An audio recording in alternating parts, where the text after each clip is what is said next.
जंगे तबूक का वक्त आ चुका है। सब लोग अपनी तैयारियां शुरू करो। अल्लाहु अकबर, अल्लाहु अकबर। काब बिन मालिक कहाँ है? मुझे कहीं नजर नहीं आया।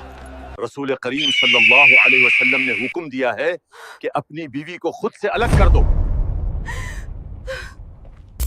मैं काब बिन मालिक अपनी वो कहानी खुद बयान करता हूँ जिसने मेरी जिंदगी बदल दी। जंगे तबूक का वक्त आया तो मैं इससे पहले कभी इतना खुशहाल न था जितना इस मौके पर था। मेरे पास 2 ऊँटनियां थी जो इससे पहले कभी नसीब न हुई। सफर तवील था, गर्मी सख्त थी, इसलिए रसूल करीम सल्लल्लाहु अलैहि वसल्लम ने पहले ही ऐलान फरमा दिया था ताकि सब तैयारी कर सके। मुसलमानों की बड़ी जमात रवाना हुई, इतनी बड़ी कि नाम लिखना भी मुश्किल था। अगर कोई पीछे रहना चाहता तो बासानी छुप सकता था। मैं रोज सोचता कि आज तैयारी कर लूंगा, मगर शाम हो जाती और कुछ न होता। दिल में यह ख्याल आता कि मेरे पास वुसअत है, जब चाहूंगा फौरन तैयार हो जाऊंगा। दिन गुजरते गए, यहाँ तक कि रसूल करीम रवाना हो गए और मैं फिर भी पीछे रह गया। मैं खुद को दिलासा देता रहा कि 1-2 दिन में लश्कर से जा मिलूंगा, मगर वक्त हाथ से निकलता गया। हत्ता कि हुजूर सल्लल्लाहु अलैहि वसल्लम तबूक पहुंच गए। मदीना में जब मैं इधर उधर देखता तो या तो मुनाफिक नजर आते या वो जो वाकई माजूर थे। तबूक में हुजूर ने पूछा,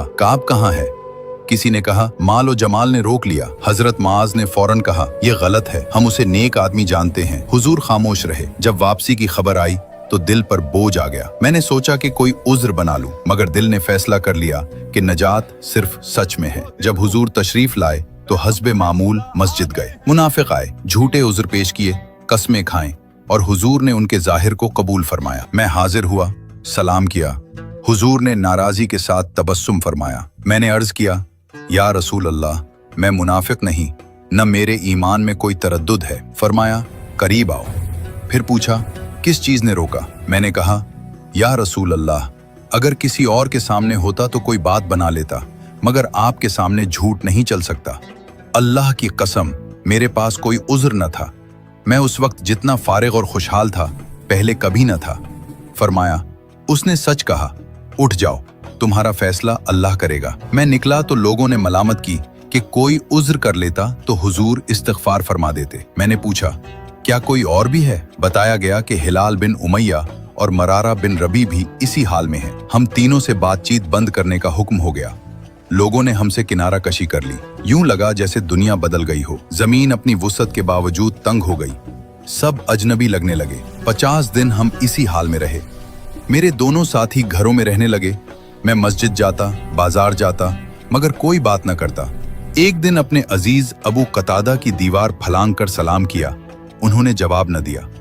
मैंने कसम देकर पूछा, क्या तुम जानते नहीं कि मैं अल्लाह और उसके रसूल से मोहब्बत रखता हूँ? बस इतना कहा।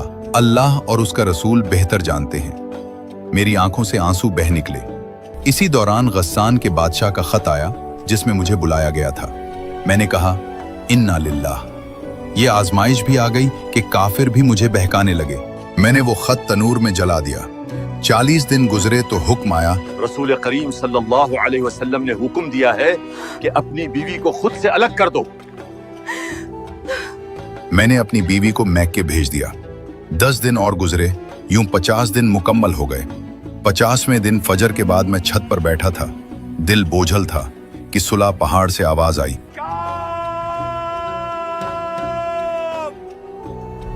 खुशखबरी हो। मैं सजदे में गिर पड़ा।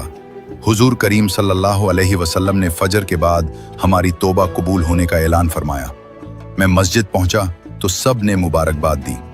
अबू तलहा ने सबसे पहले मुसाफिहा किया। हुजूर का चेहरा खुशी से चमक रहा था जैसे चांद। मैंने अर्ज किया, या रसूल अल्लाह, मेरी तौबा की तकमील ये है कि मेरा सारा माल अल्लाह की राह में सदका है। फरमाया, कुछ अपने पास भी रखो। मैंने